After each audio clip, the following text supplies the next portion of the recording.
And the dry weather is not helping the outlook for wildfire season or your food prices. Houston's Aaron Nilsson explains why farmers say the dry season is forcing them to limit the amount of cattle they raise, ultimately taking dollars out of your pocket. Dry conditions in the area are affecting farmers and now butchers. We've seen increases that scare me right now. We're not even into grilling season. I normally don't see these price increases for another 60 days. Local farmers and butchers say they are concerned about the high price of hay and the increasing price of meat, especially this early in the year.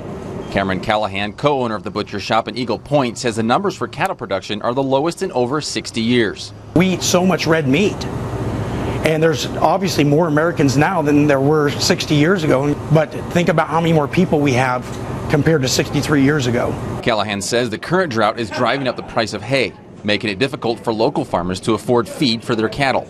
Callahan also says some farmers are taking out their older cattle and are not able to replace them, cutting their herds by about 1/3.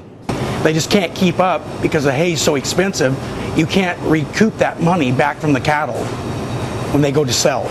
Callahan says hamburger prices should rise 10 to 13%.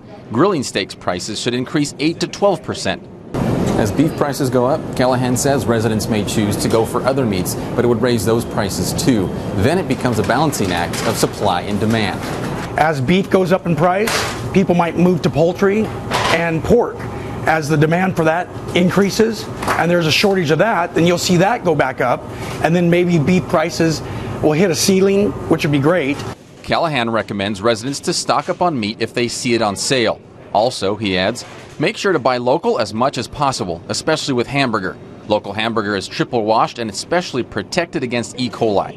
Covering your news, Aaron Nilsson, News 10. Callahan says the price of poultry increased by 50% in 1 week. Also, pork shoulder doubled in just 3 weeks.